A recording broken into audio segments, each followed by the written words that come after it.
Can I ask Zafar Khan to say a few words, and then we'll move on to the agenda. We want to try and finish this meeting by 6 o'clock.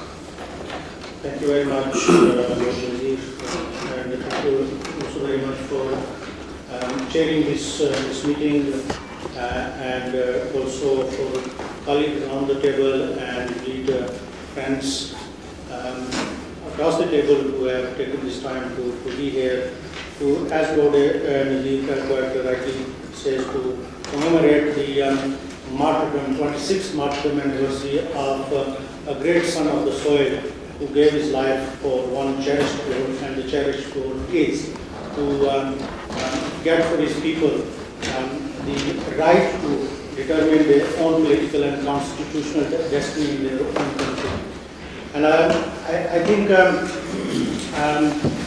it is also, I mean, the poignance of this day for Kashmiris, 15 million Kashmiris, is never lost. It's also a day for us to reassert this very right for which Mahbub Bhat gave his precious life. And I also would like to say that this kind of meetings are taking place throughout the world, not only in all parts of Kashmir, both parts of Kashmir, across the LOC, but also here in London, New York, Washington, in other capitals of the world, in Pakistan itself, and of course in various places, in all forms, in public rallies, in seminars, in this kind of roundtable meetings. And this is also a sign of an expression of commitment on the part of people of Kashmir and their friends, irrespective of party affiliations. We all know what Mahbub Bhat stood for, and there are many people who do not necessarily subscribe to his political ideology or the kind of solution that he sought for Jammu Kashmir, but nevertheless, right across political spectrum in Kashmiri politics, today he is the most revered patriot, martyr for the very fundamental right of the people for which he paid very dearly. And indeed, the day is for us to actually to make declare our allegiance, our respect, our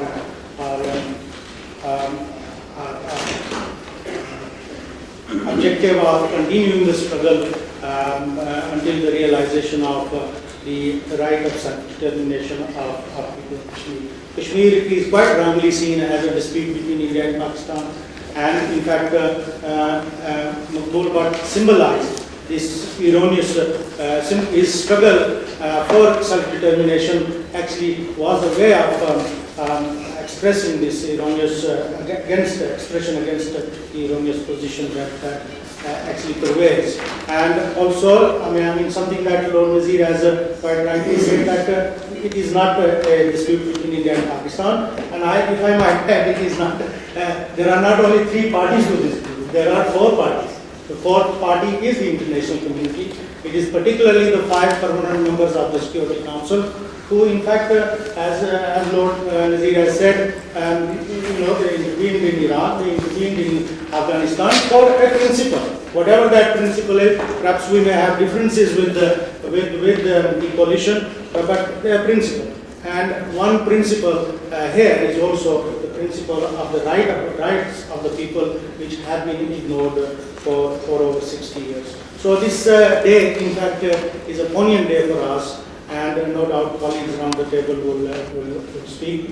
And yes, indeed, meeting is organized by the JKLF, and Lord Nazir has already said that, and he has already alluded to it. And very kindly, since last year, Lord Nazir has extended his kind self to organize and in fact provide us this sort of space in a way to hold this meeting and come together from all different perspectives. And I'm very grateful that Lord Nazir has chaired this meeting like last year, and I hope that next year we'll chair the meeting in different circumstances. We hope very much that Maqbool Bhatt's remains are returned to the people of Kashmir. A grave waits for him in the martyrs' graveyard in Kashmir, in Srinagar. But of course, his family, he has a brother who is at the moment incarcerated. There is no particular case against him. The courts have released him last week, but the Indian authorities rearrested him and he is incarcerated at the moment.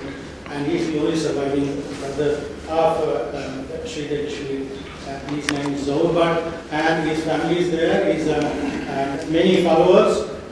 In fact, the whole nation looks up to Maqbool Bhatt's sacrifice as a sacrifice that symbolizes the Kashmiri struggle.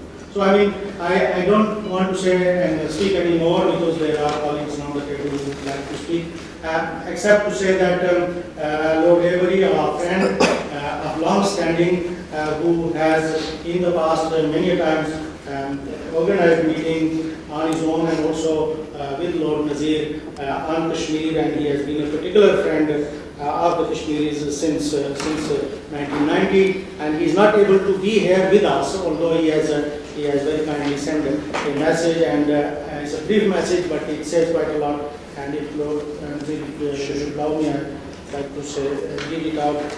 It says, what an appalling tragedy, and he is referring to Zaid Farouk's killing, and he's also, he says, to add to the many thousands since partition in 1947, tomorrow is the anniversary of the death of Maqbool Bhatt, whose killing is commemorated every year, and I will ask my Kashmiri friends who are meeting tomorrow evening to mourn the death of Maqbool Bhatt, to remember this poor teenager as well. And I think very rightly we have started our meeting with remembering the sacrifice of this young man, young life taken. Many thousands of young lives have been taken. Youngsters have been abducted by the Indian occupation forces over the past 20 years without any trace. So if you are looking for mothers who have lost their sons, wives who are looking for their husbands, and sisters who mourn their lost brothers, well, look no in other place than Kashmir. There are thousands and thousands of these missing young men of Kashmir, and this continues. And what do we expect? 700,000 aggressively deployed army, and it is not there for picnic, and it has been killing our people. So this is, and also there is a message from Professor Iqbal Shahid Iqbal rather, who has returned from Kashmir after 3-4 months. He is not very well. He sent a very long message, which I am afraid we're not able to read out here, but a message which conveys a very warm feeling, and he says there was quite a lot that he wanted to actually share with us this evening at this meeting, but unfortunately he is incapacitated and he is not able to hear, but he is with us in spirit, and of course a number of other colleagues also send their apologies. Lord Ji, once again, thank you very much, and please. Thank you, Zafar Khan sir.